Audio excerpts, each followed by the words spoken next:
ఓం సాయిరామ్. సాయి భక్తులందరికీ నమస్కారం అండి. అందరూ ఎలా ఉన్నారు ఫ్రెండ్స్? మన సాయినాథుని దయ వల్ల అందరూ బాగుండాలి మనస్ఫూర్తిగా కోరుకుంటూ ఈరోజు ఈ వీడియోనైతే స్టార్ట్ చేస్తున్నాను. ఇక ఈరోజు వీడియోలో బాబాగారు ఎప్పటిలానే ఒక చక్కటి సందేశాన్ని మనందరి కోసం, సాయి భక్తులందరి కోసం తీసుకొచ్చారు. ఇక ఏమాత్రం ఆలస్యం చేయకుండా బాబాగారి సందేశం ఏంటో స్వయంగా మన సాయి తండ్రి మాటల్లోనే విందామా?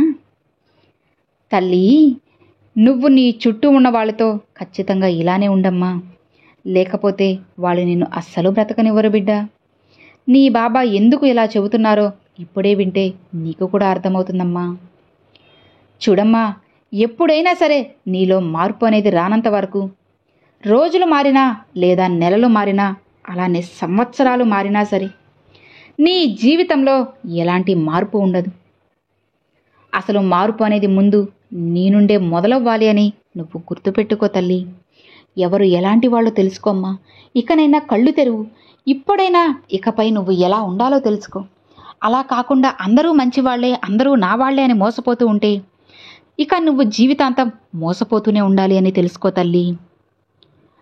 చూడమ్మా, నిన్ను కన్న తల్లిదండ్రులు నీకేమిస్తారు అని నువ్వు ఆలోచించడం మాలి వాళ్ళకి నువ్వు ఏమిస్తావో ఆలోచించు. అప్పుడు నీకు సంతోషం కూడా ఉంటుంది. నువ్వు మంచితనంతో ఉండాలి, కానీ మంచి మనసుతో ఆలోచించాలి. అప్పుడే కదా నీకు అంతా శుభమే జరుగుతుంది. చూడు బిడ్డ, అసలు ఈ రోజుల్లో నీ చుట్టూ ఉన్నవాళ్ళు ఎలా ఉన్నారో తెలుసా?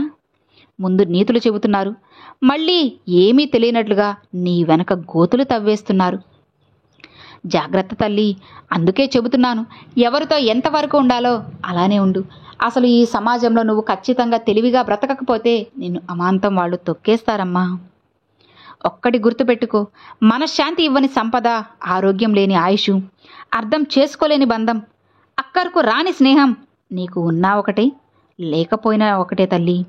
వాళ్ళు ఎవరూ లేరు అని బాధపడకు. నీకు తోడుగా పక్కబలంగా నీ బాబా ఎప్పుడు ఉన్నారు కదా. సంపద కోసమో లేనిపోని బంధాల కోసమో ఆరాటపడుతూ పాకులాడుతూ ఎందుకు ప్రశాంతంగా ఉన్న నీ జీవితాన్ని నాశనం చేసుకుంటావు చెప్పు? ఇకనైనా లే తల్లి, కళ్ళు తెరు, మంచిగా సంతోషంగా జీవించు. నీ జీవితం ఇంకా ఇంకా ఆనందంగా ఉండేలా నేను చేస్తానమ్మా. నీ బాబా అందుకే కదా ఉన్నది, నీ జీవితాన్ని మంచిగా మార్చడం కోసమే కదా నీ సాయి అవతారం ఎత్తింది. చూడు బిడ్డ, ఇతరులు వాళ్ళని మంచి అనిపించుకోవడానికి, ఎదుటి వాళ్ళని చెడ్డ చేయడానికి ఏమాత్రం కూడా ఆలోచించడం లేదు తల్లి. కాబట్టి ఎవరు ఎలాంటి వాళ్ళు తెలుసుకోమ్మా. జాగ్రత్త పడు. ఇకనైనా నువ్వు ఆచితూచి అడుగువేయి తల్లి, లేదంటే నువ్వే బాధపడాల్సి వస్తుంది. సాటి మనిషికి సాయం చేయలేని వారు భగవంతుడికి బంగారు పూలతో పూజించిన వ్యర్థమే కదా తల్లి. అలాంటి పూజను ఆ భగవంతుడు ఎందుకు స్వీకరిస్తాడు చెప్పు?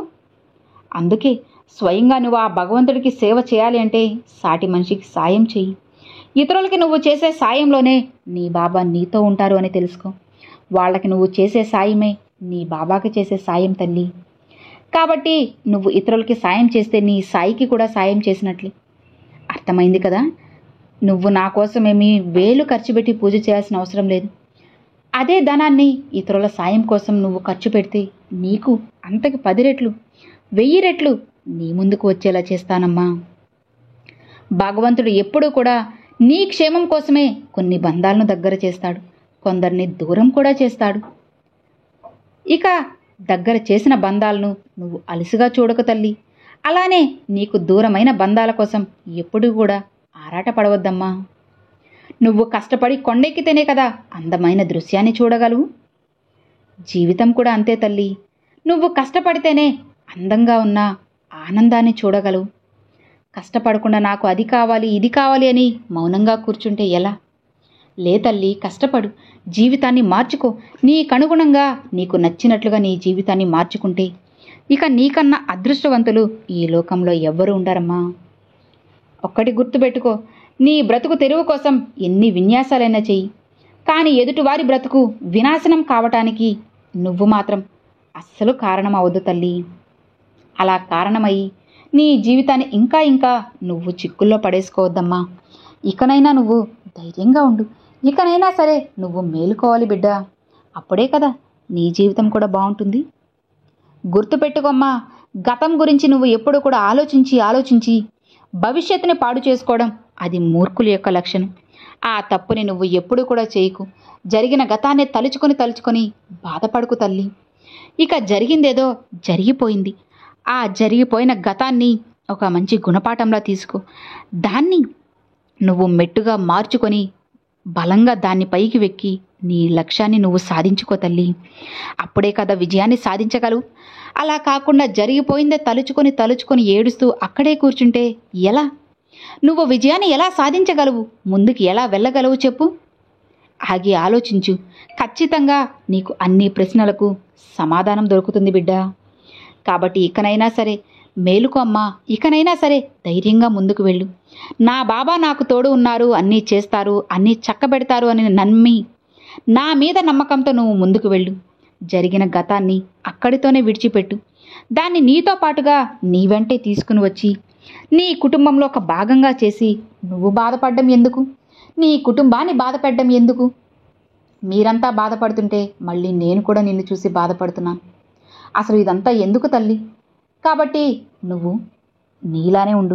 గతాన్ని తీసుకొని రావద్దు తల్లి. నువ్వు నీలా ఉన్నావు అంటే నీ జీవితం కూడా చాలా సంతోషంగా, అద్భుతంగా, ఆనందంగా ఉంటుంది. అర్థమైంది కదా? ఇకనైనా ధైర్యంగా ఉండు. నువ్వు ఎలా ఉండాలో నువ్వు తెలుసుకున్నావు కదా? ఇకపై ప్రశాంతంగా హాయిగా ఉండు తల్లి అని బాబాగారితో చెప్తున్నారండి. సో విన్నారు కదండి, ఈరోజు బాబాగారు చాలా చక్కని సందేశాన్ని మనందరి కోసం తీసుకొచ్చారు. మరి ఈరోజు బాబాగారు పంపించిన ఈ చక్కని సందేశం మీ అందరికీ ఎంతో బాగా నచ్చింది అని అనుకుంటున్నాను. నచ్చితే ఒక చిన్న లైక్ చేయండి. మరికొంతమంది సాయి భక్తులకు షేర్ చేయండి. ఫస్ట్గా మన ఛానల్ చూసేవాళ్ళు సబ్స్క్రైబ్ చేసి సపోర్ట్ చేయండి friends. Thanks for watching. Om Sairam.